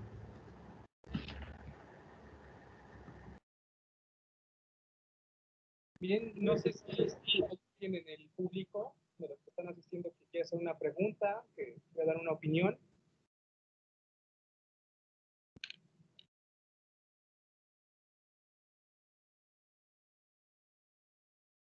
Creo que no. Pues sí. Sí, Antonio alzó la mano ahí. Bueno, a ver, Antonio, ¿puedes prender tu cámara y micrófono? Sí, ¿se escucha ahí? Sí. Bueno, antes que nada, buenas noches a todos. Yo tengo no sé si considerarlo una duda o sino más bien como un tema que podría dejar en la mesa para que se pueda discutir y que quizá cada uno pueda dar su punto de vista. Tengo entendido que el motivo de la charla se debe a metapsicología, ¿no? Y debido a eso, yo pensaba, más bien es el tema que quisiera dejar, si no les parece que el momento, si pudiéramos llamarle así, momento, en el cual se escribe todos los trabajos que corresponden a la obra de metapsicología, represión, lo inconsciente, duelo y melancolía, es también un intento de introducir un problema energético que quizá dé otra vuelta a la interpretación, porque no recuerdo si era Alejandro o Fernando el que comentaba que había algo de lo mitológico en la lectura freudiana. Yo no lo pensaría tanto así, lo pensaría más como algo místico quizá, pero mi tema que quisiera dejarles es ese: si ustedes no creen que es un momento de esta obra de Freud, donde Freud introduce lo energético para dar otro sentido quizá, y a lo mejor aquí no es la palabra adecuada, sentido, de la interpretación. Muy bien, gracias Antonio. Bien, pues no sé quién quiera tomar primero la palabra, Alejandro, Michelle, y después Fernando también. Ya alzó la mano, entonces primero los invitados, después Fernando, entonces a ver, ¿quién quiere tomar la palabra primero? Yo, Omar, Bueno, yo creo que no habría que esperar hasta esos textos. Yo creo que Freud lo anuncia desde el proyecto. Ya está puesta ahí la energía. Porque Freud está pensando en términos neurológicos, pero ahí está pensando en montos de energía. Y se está cuestionando precisamente una metapsicología, pero todavía sin darle un nombre como tal. Pero ya está preguntando de dónde surge la energía, a dónde va, cómo se desplaza. Solamente que al abordar estos términos neurológicos se queda corto y cambia el discurso. Entonces creo que eso viene anunciado desde el proyecto, desde antes del 1900, a mi parecer. Sí, no, indudablemente es lo inaugural, ¿no? Justamente antes de empezar a escribir sobre el psicoanálisis, Freud está pensando como un neurólogo y con aquello con lo que trabaja en ese momento, con esos modelos, es con la energía.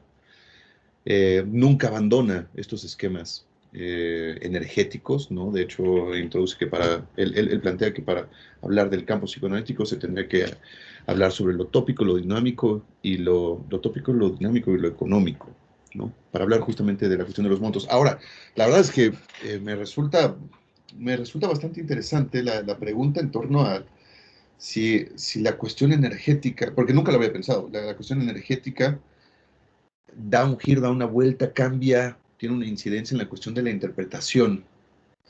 Me parece que habría que acotar bien a qué nos estamos refiriendo con la interpretación, si estamos hablando de una interpretación analítica, Freud en relación a sus pacientes, o a qué, ¿no? Si hablamos de interpretación como una manera de generar modelos o conceptos. Y bueno, yo por el momento me deja pensando, no sé, a mí me gustaría particularmente escuchar a Fernando Omar o a Itzel, ¿no? Sobre ese punto en particular. Digo, también para incluirlos.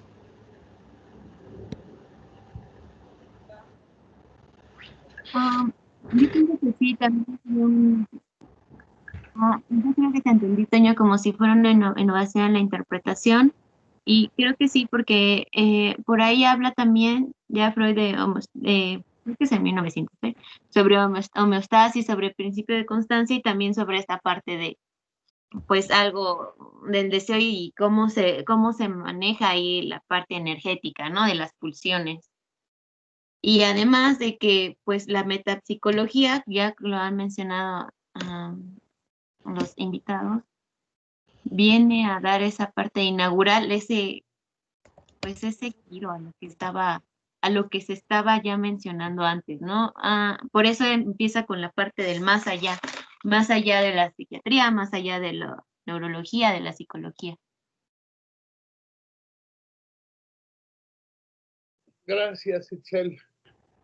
Bueno, pues buenas noches. Estaba en otros rollos, pero no dejaba de escuchar. A mí me parece que uno de los grandes problemas en la lectura de Freud tiene que ver con un poco a veces las atribuciones que le hacemos a Freud. Digo, las atribuciones personales. Es genial la forma en que introduces, Michelle, la cuestión de que es un autor y cómo abres la problemática para pensar si se trata de algo original en Freud o si se trata de algo que está dado por su genialidad o cosas por el estilo. A mí me parece que dar lugar al concepto de energía, Antonio, me parece que, como cita Michel, ya está desde sus primeros escritos, ¿no? El escrito se llama Proyecto de una psicología para neurólogos. Pero me parece que, por ejemplo, incluso el propio texto del proyecto implica una serie de lecturas diferentes que no voy a tratar de impregnar de puntos de vista particulares, pero podríamos rastrear algunas cuestiones, incluso ya Michel hablaba de la cuestión de ese punto donde cita que ahí donde está el ello, que cita Freud, advendrá el yo, ¿no? Me parece que hay algo en esa lectura que, en la lectura de ese pasaje que tendríamos que ponerle atención. Y yo, en lo particular, creo que los puntos que podríamos hoy por hoy situar en el psicoanálisis es su despegue del mito, ¿no?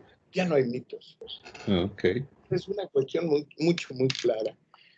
Pero por otro lado, si yo lo pienso desde Freud particularmente o exclusivamente, tendría o aparentemente tendría la necesidad de volver a un mito. A mí me parece que hay un suelo epistemológico que subyace toda la producción de Freud. Y que desde ahí el punto que a lo mejor yo podría señalar como atribución a Freud es la genialidad en que hace de esas directrices una forma de tratar de explicar ese nuevo posicionamiento para explicar algo que ya habían citado ustedes, que es la cuestión de la subjetividad, ¿sí? La cuestión de la psique humana, ¿no? Es a veces muy, ¿cómo llamarle? Aburrido. Yo incluso he escuchado muchos comentarios o varios comentarios acerca de que la relación Marx-Freud es algo que no tiene lugar en nada de esto, ¿no? Sí. Pero pensando en Max Freud, no como la persona de Marx con Freud, sino como lo citaba ya también Michel con relación al libro de Foucault, el punto donde señala que Marx y Freud hacen discusión. Me parece que ahí es donde se iniciaba el comentario en torno al hecho de que Freud inaugura un campo. Y un campo en el sentido entendido no como particular de una teoría, no como particular, sino un punto, un reservorio donde viene a plantear todo aquello que no había sido visualizado en torno al sujeto. No en vano Ricoeur habla de los filósofos de la sospecha, ¿no? Es decir, pero ¿de dónde vendría esta condición intuitiva o esta condición deductiva de Freud? No hay otra línea que podríamos rastrear más que su cercanía con todo lo que se produjo en la psicología soviética, y me voy a atrever a decir el psicoanálisis soviético. Dice uno, caray, ¿cuál psicoanálisis soviético? Es una parte de la historia que nos queda como muy negra, como muy oscura, ¿no? Por supuesto que hay una serie interesante, porque cito, a ver, voy a tratar de hacer memoria. Cito, todo lo que se produce en el campo de la metapsicología está en 1915 aproximadamente, 1914. Es el punto donde había una transición importante. ¿Sí? No solo la cuestión de cómo se encontraba el país en un momento, sino el hecho del predominio de un zarismo a la muerte de Lenin que comienza a cambiar, ¿no? Porque se buscaba encontrar un Estado socialista. ¿Y qué implicaba eso para el campo del estudio de lo que hoy podríamos llamar incluso la salud mental? La idea de pensar que el hombre era material. Toda su producción psíquica era material. Es decir, todo lo que producía a nivel de afectos, sentimientos, representaciones, era algo que venía del medio externo, ¿sí? Pero justo ahí, curiosamente yo diría, hay 3 institutos o 3 asociaciones a nivel mundial que toman una relevancia en la historia del psicoanálisis, ¿no? Una está en Viena, una está en Berlín y la otra está en Rusia. Y poco sabemos de Rusia, ¿no? Erkarnov, entre otros, y quien dirige la segunda asociación en Rusia, que es un matemático que se llama Otto Schmidt, ¿no? Que fueron rechazados seriamente por Ernest Jones, ¿no? Y que abren toda la posibilidad de pensar el psicoanálisis y abren el vínculo, ¿no? De una posición aparentemente dirigida hacia el materialismo, ¿no?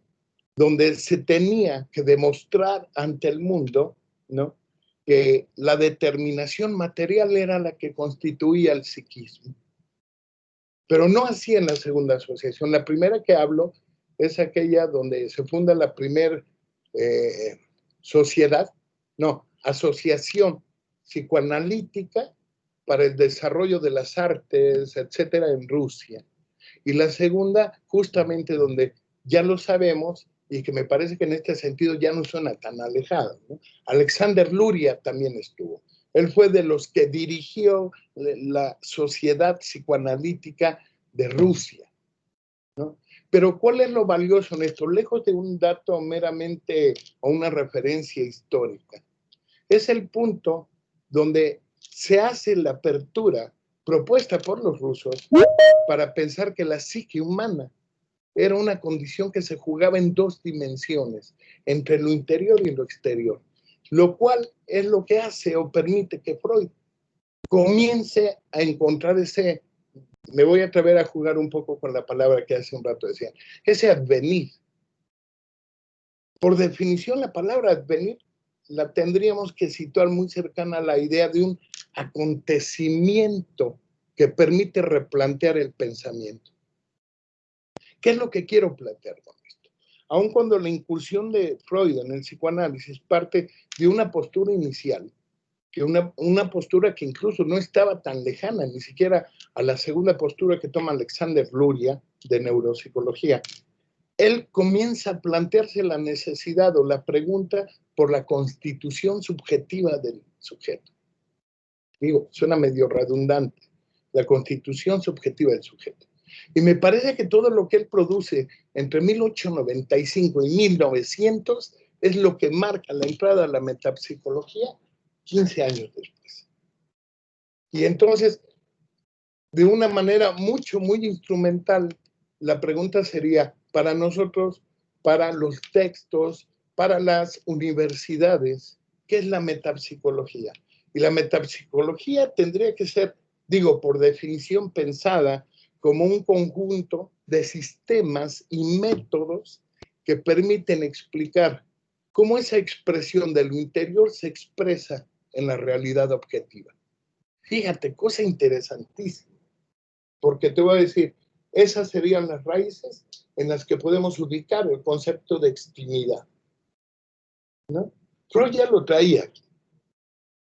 traía ahí después de su encuentro con Husserl, con Heidegger, etcétera. Él ya traía esta idea. Sin embargo, me parece que el punto de la metapsicología está dado por el hecho de poder reconocer que la explicación acerca de la condición subjetiva del hombre, vamos a llamarlo así para diferenciarlo en este momento, no era posible, sino se pensaba también del lado de la materialidad. Y no quiere decir que predominara una sobre otra.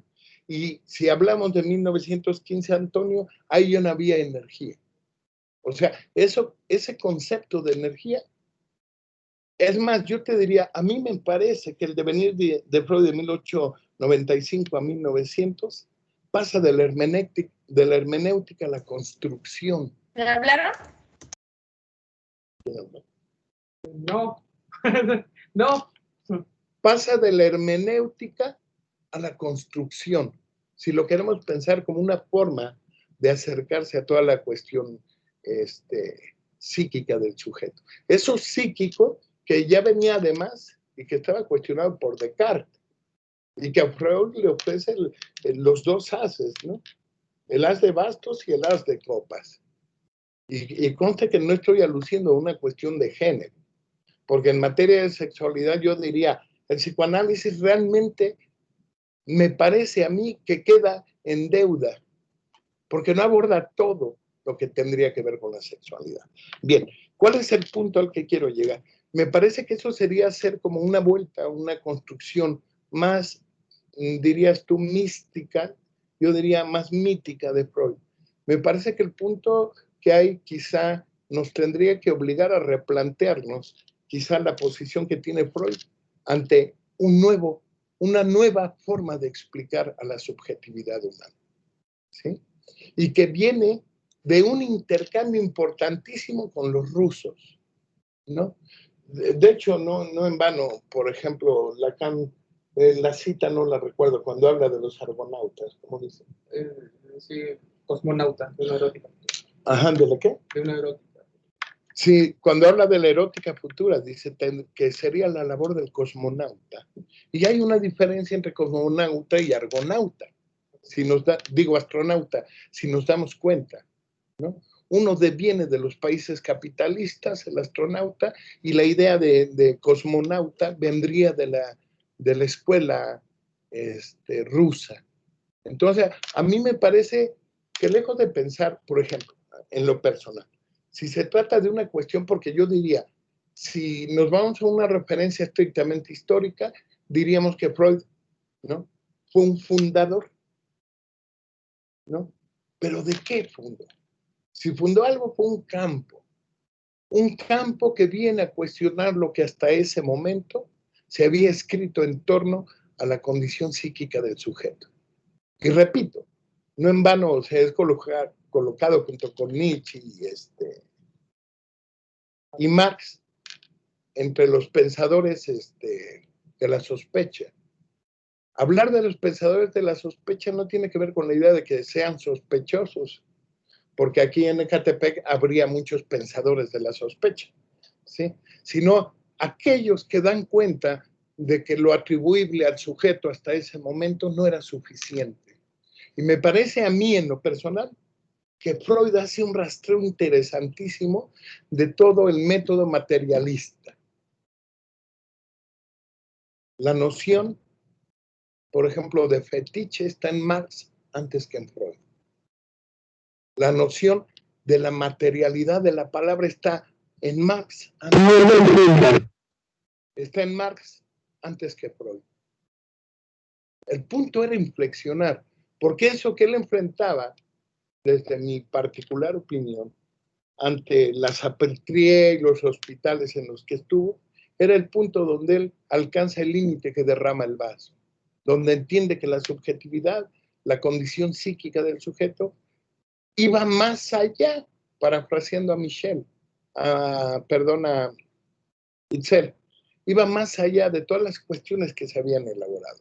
Es decir, a mí me parece que Freud lo que hace es una producción basada en un acontecimiento, no desde el punto de vista baudiano, ¿no?, sino de ese acontecimiento que permite una proyección y una visión hasta ahora cerrada, pero que esa condición le permite llegar a un campo que es el campo del inconsciente, que es el campo del psicoanálisis, el campo de un dispositivo que en escena cuestiona al sujeto y lo acerca, diría, incluso ya jugando con los dichos, al filo de la navaja.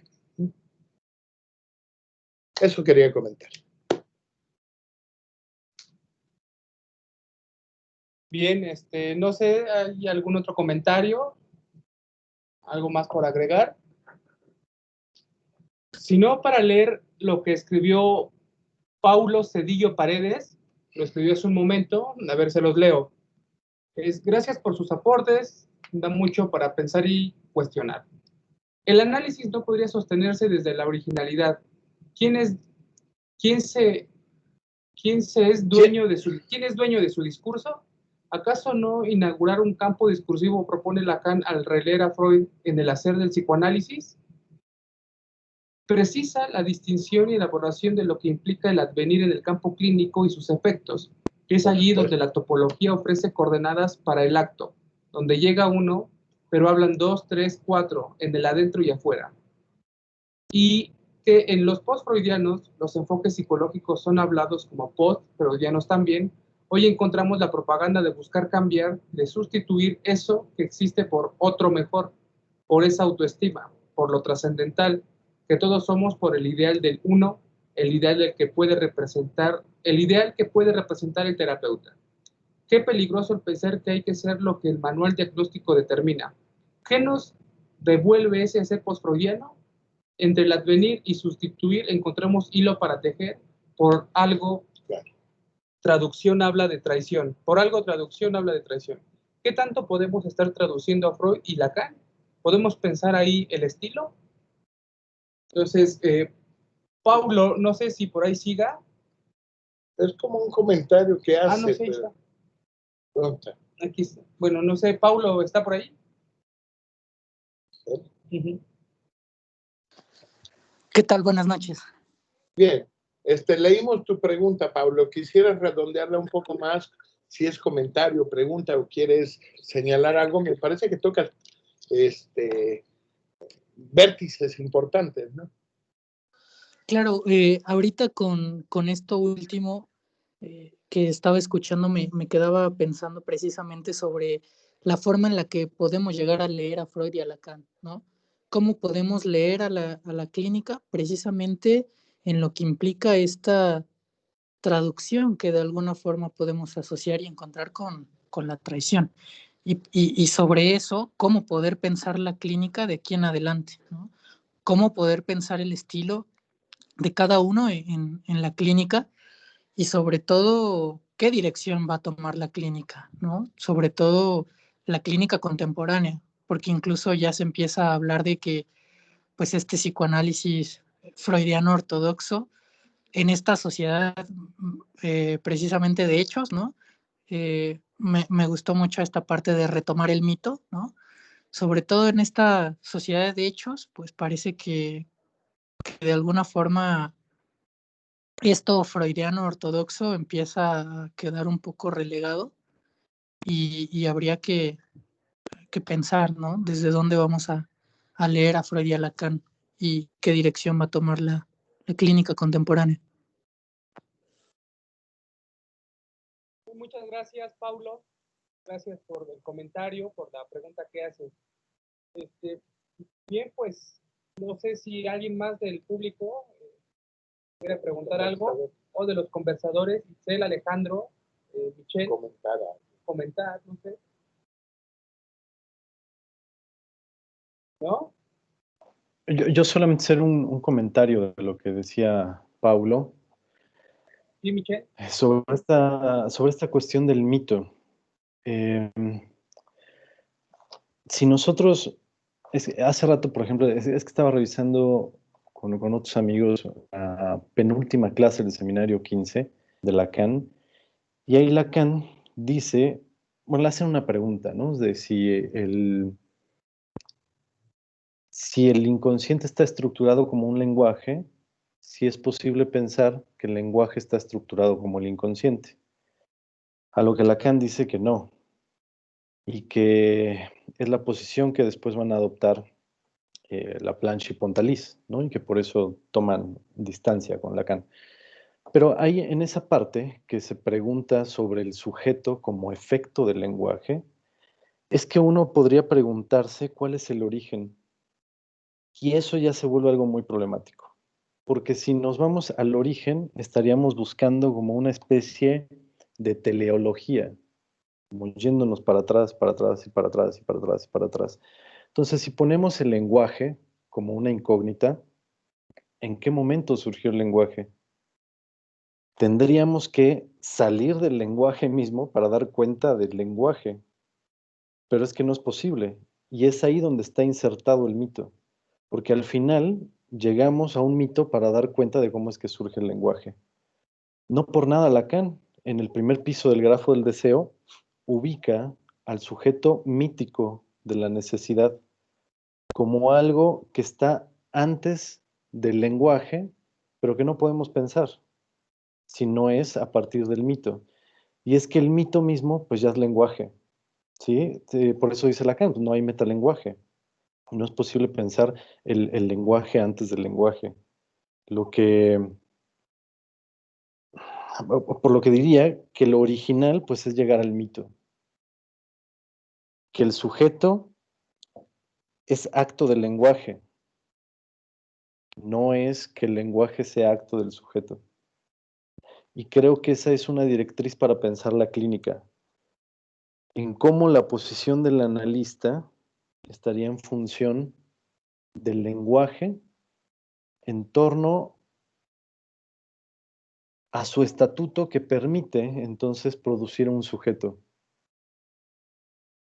que lo permite producir, pero en su iancia, en su división.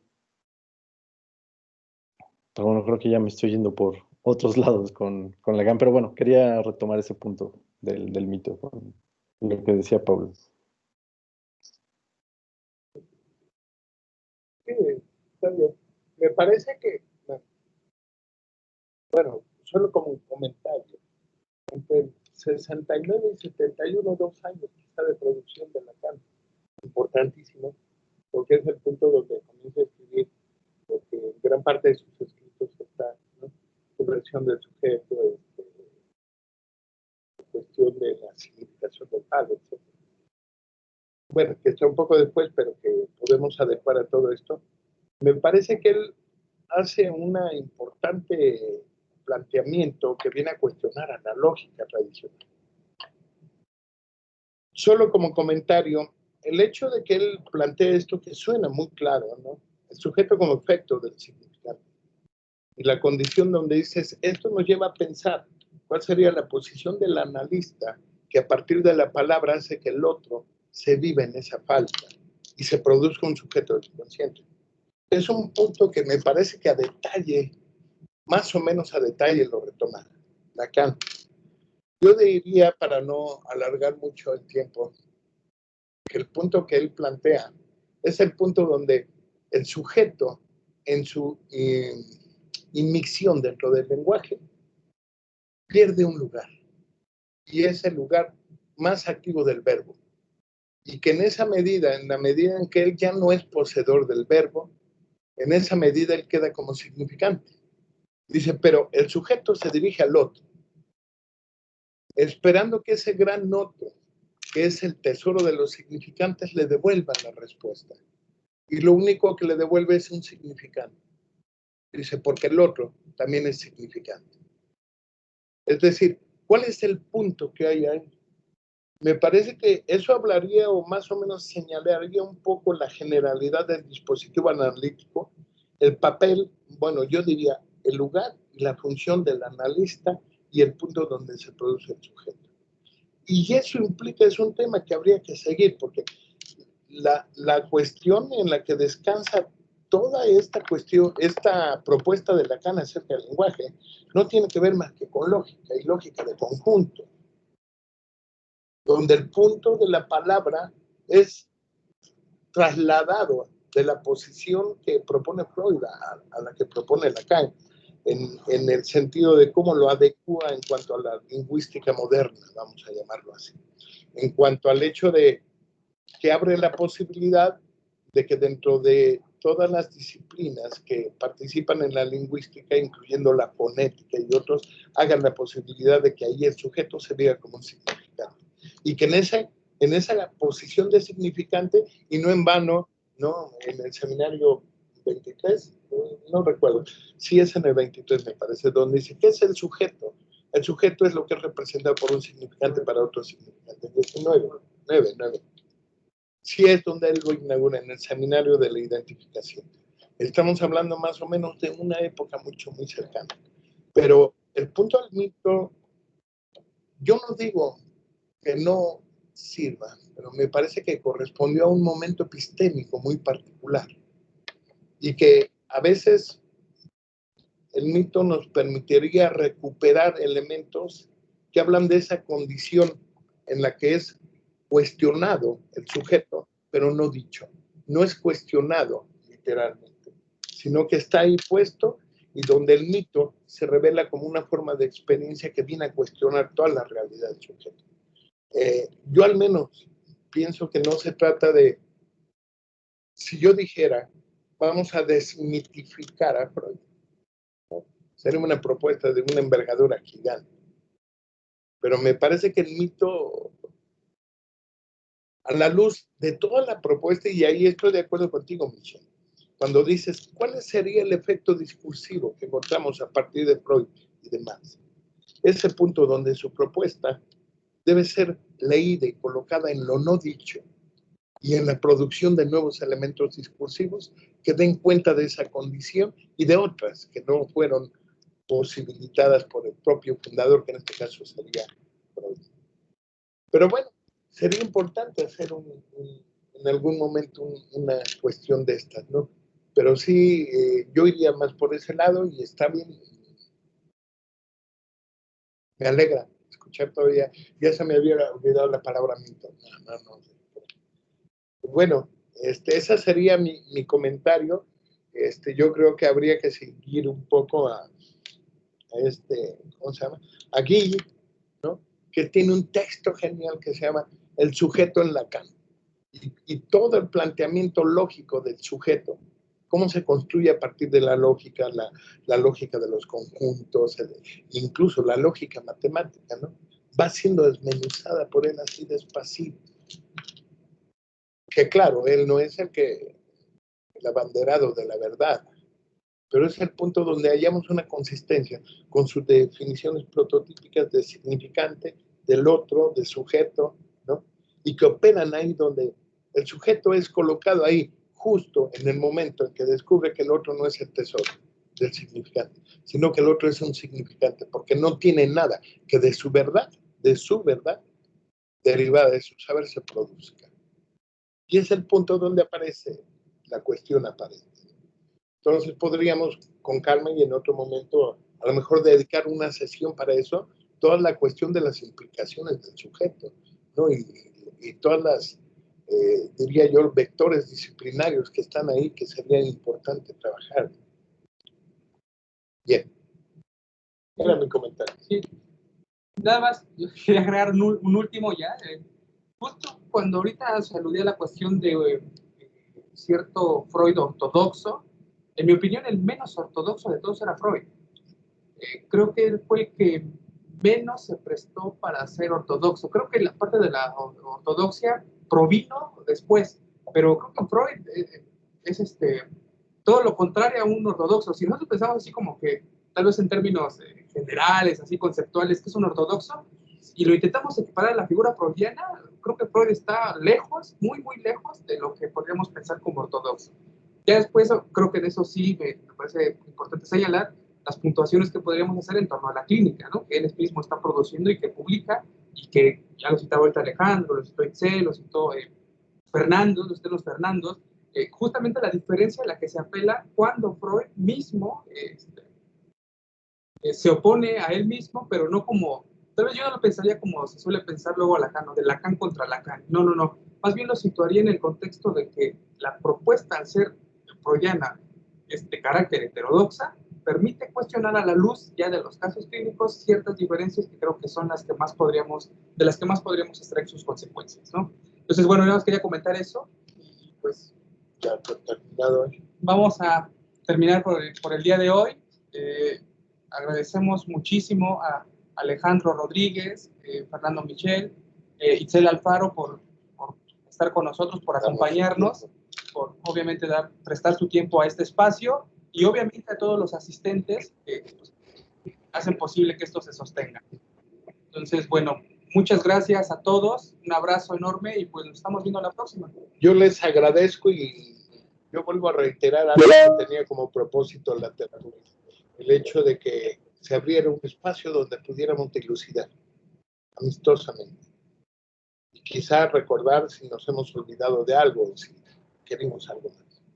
Gracias, Michelle. Gracias, Alejandro. Gracias. Celita. Muchas gracias. Estén muy bien. Buenas noches. Bueno. Un abrazo. Un gusto. Bye.